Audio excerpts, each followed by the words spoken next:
नमस्कार, मैं हूं हिमांशु अग्निहोत्री। आपका फिर से स्वागत है स्मार्ट इन्फोविजन के लखनऊ चैनल यानी उत्तर प्रदेश चैनल पर। और आज आपसे कुछ सवालों के बारे में हम बात करने वाले हैं। अभी अभी हमारे लखनऊ ब्रांच में, हम लखनऊ एक्सपीरियंस सेंटर में एक सर आए थे। उन्होंने तकरीबन 1.5 लाख का एक डिजिटल बोर्ड अपने लिए परचेज किया है और उनका एक सवाल था कि क्या ये 1.5 लाख रुपए इन्वेस्ट करना मेरे लिए वर्थ इट है? क्या ये जो 1.5 लाख रुपए मैं इन्वेस्ट कर रहा हूँ, क्या मुझे इससे कोई फ़ायदा मिलने वाला है? क्या ये 1.5 लाख रुपए मुझे वापस आ पाएंगे मेरे पास? मैंने उनका सवाल और उनकी चिंता दोनों को समझा और मेरे मन में भी ये ख्याल आया कि ऐसा सवाल बहुत सारे टीचर, या कहें लगभग हर एक टीचर के दिमाग में ज़रूर होता होगा। तो आज इसी सवाल का जवाब ढूंढते हैं इस वीडियो में। जैसा कि हम सब जानते हैं कि डिजिटल बोर्ड, एक हाई क्वालिटी, अच्छी क्वालिटी का डिजिटल बोर्ड मिनिमम 1 लाख से स्टार्टिंग होती है और अलग अलग वैरायटी में, अलग अलग साइजेस में ये प्राइस बढ़ता भी है।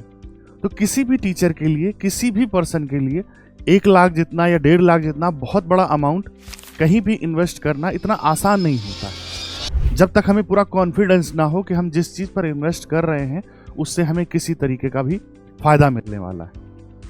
तो आज बात करते हैं कि अगर आप एक डिजिटल बोर्ड लेते हैं तो आपको क्या क्या फ़ायदा होने वाला है। सबसे पहला फ़ायदा, जिस तरह से आप देख रहे हैं आज का वक्त है, डिजिटलाइजेशन का टाइम है, जिस तरह से आप देख रहे हैं कि आपके ही शहर, आपके ही ज़िले के आसपास की जो कोचिंग्स हैं, जो आपका सेम सब्जेक्ट पढ़ा रही हैं, ये कह सकते हैं कि हालांकि टीचिंग में ऐसा होता नहीं है, लेकिन जो आपके कॉम्पिटिटर्स हैं, अगर वो डिजिटल बोर्ड यूज कर रहे हैं या फिर जो स्टूडेंट्स हैं जो मांग कर रहे हैं आपसे कि वो डिजिटल बोर्ड पर ही पढ़ना चाहते हैं, जैसे वो जिस स्कूल से पास आउट होकर आए हैं कंपटीशन के लिए या नई अलग अलग एग्ज़ाम्स की प्रिपरेशन के लिए, जिस स्कूल से पढ़ कर आए हैं उस स्कूल में भी डिजिटल बोर्ड से ही पढ़ाया गया है।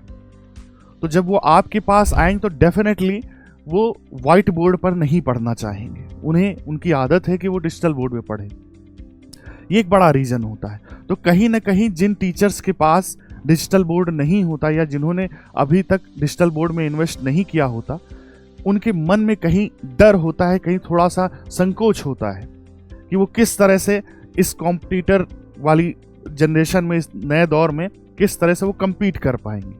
तो सबसे पहला फ़ायदा तो यही होता है कि जिस दिन से आप डिजिटल बोर्ड अपना लगा लेते हैं अपनी कोचिंग में, आपका कॉन्फिडेंस 4 गुना बढ़ जाता है। एक कॉन्फिडेंस आ जाता है और कई ऐसे ज़िले होंगे जहां पर आप पहले होंगे जिन्होंने डिजिटल बोर्ड लगाया है। लोग सिर्फ बातें कर रहे होंगे डिजिटल बोर्ड की, लेकिन आपने डिजिटल बोर्ड लगा लिया होगा।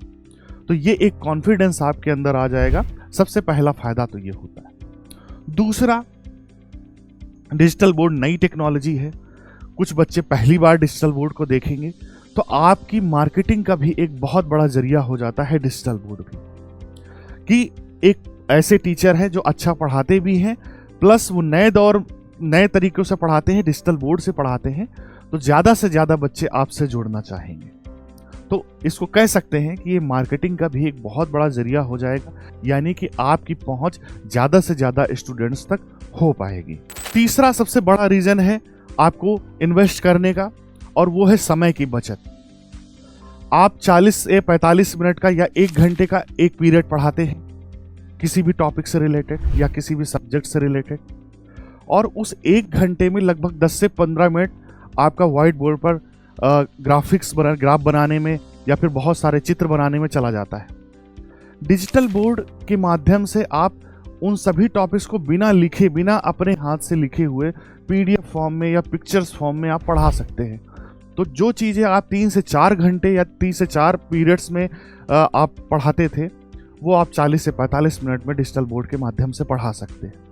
बहुत सारे ऐसे टॉपिक हैं जिनको आप वीडियोस के माध्यम से या 3D ऑब्जेक्ट्स के माध्यम से भी समझा सकते हैं।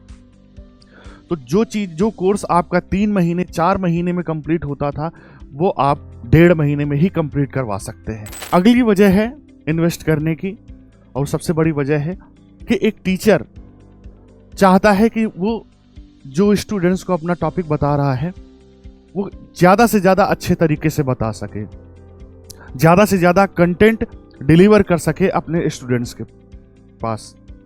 तो डिजिटल बोर्ड आपको वो मौका देता है, PDF के माध्यम से, PPT के माध्यम से, 3D ऑब्जेक्ट्स के माध्यम से और कई बहुत सारे ऑप्शंस होते हैं। आजकल बहुत सारे डिजिटल बोर्ड में एआई का भी ऑप्शन आ गया। एआई के माध्यम से भी आप ज़्यादा से ज़्यादा कंटेंट और बहुत बेहतरीन तरीके से कंटेंट आप डिजिटल बोर्ड से अपने स्टूडेंट्स को शेयर कर सकते हैं, उनको एलोबरेट कर सकते हैं।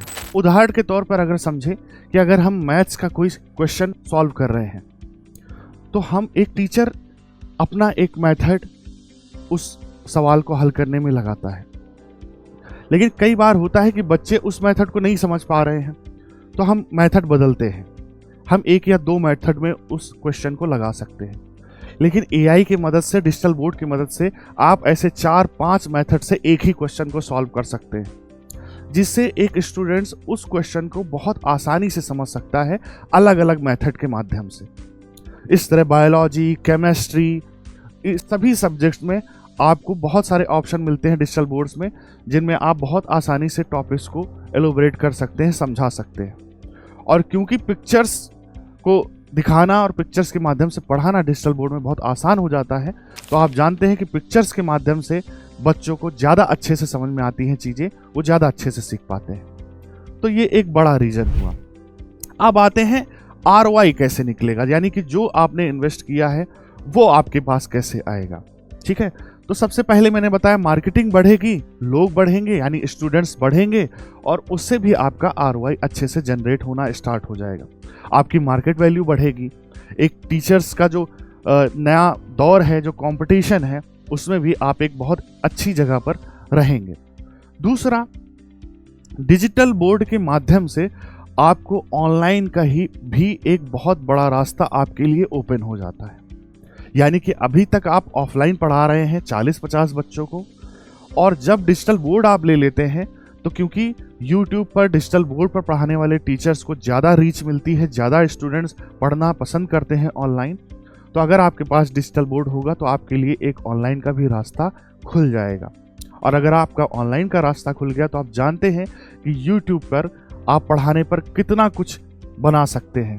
बहुत सारे एग्जाम्पल्स हैं, बहुत सारे टीचर्स हैं जिन्होंने डिजिटल बोर्ड के माध्यम से डिजिटलाइज होकर ऑनलाइन क्लास करना शुरू किया, और आज वो कहाँ से कहाँ है। तो एक माध्यम ये आपका पूरा ओपन हो जाएगा, और देखते ही देखते आप 40 बच्चों को पढ़ा रहे थे, 40 से 4 लाख बच्चों तक कब पहुंच जाएंगे शायद आपको अंदाजा भी नहीं होगा इस बात का। और इसके उदाहरण मुझसे ज़्यादा आप खुद जान रहे होंगे। आपके आसपास बहुत सारे टीचर्स जिन्होंने ऑनलाइन पढ़ाना शुरू किया है, वो आज कहाँ से कहाँ पहुँच गए हैं। तो डिजिटल बोर्ड खरीदना इन्वेस्टमेंट है, ये खर्चा नहीं है, इन्वेस्टमेंट है। अगर आप एक बार डिजिटल बोर्ड लेते हैं तो छोटे छोटे माध्यम से ये सब कुछ आपको देने वाला है, और आप जहाँ पर हैं उससे बहुत आगे जाने वाले हैं अगर आप डिजिटलाइज होते हैं, डिजिटल माध्यम में जाने की कोशिश करते हैं। जब आपका YouTube चैनल ग्रो हो जाता है, जब आपके पास अच्छे खासे स्टूडेंट्स होते हैं, चाहे वो 2000 हो, चाहे 5000 हो, 10,000 हो, अगर आपकी ये संख्या YouTube पर आ जाती है तो आप अपना एप्लीकेशन यानी अपना खुद का, अपनी कोचिंग के नाम का या अपने नाम का ऐप भी लॉन्च कर सकते हैं, और उस ऐप पर अपना जो कोर्स है, जो अपना मेथड है, जो आपकी नॉलेज है, इसको एज अ प्रोडक्ट भी सेल कर सकते हैं ऑल इंडिया। आपका स्टूडेंट देश के किसी भी कोने पर बैठा हो, वो आपका ऐप डाउनलोड करेगा और आपका कोर्स परचेज करेगा। तो इससे फायदा आपका ROI भी निकलेगा, प्लस एक टीचर का सपना होता है कि हर एक स्टूडेंट, ज़्यादा से ज़्यादा स्टूडेंट तक उसकी नॉलेज पहुँचे, वो ज़्यादा से ज़्यादा स्टूडेंट्स का भविष्य बना सके।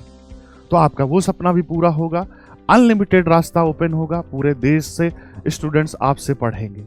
आपने शुरुआत 40 बच्चों से की है, शायद कुछ ही साल में आप 4 लाख से 40 लाख तक भी पहुंच सकते हैं। तो मुझे उम्मीद है कि आपके उस सवाल का जवाब मिल गया होगा।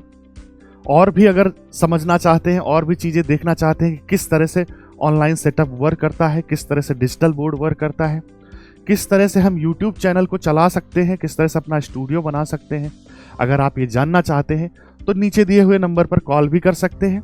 इसके अलावा हमारे बहुत सारे जिलों में, बहुत सारे राज्यों में हमारा एक्सपीरियंस सेंटर है।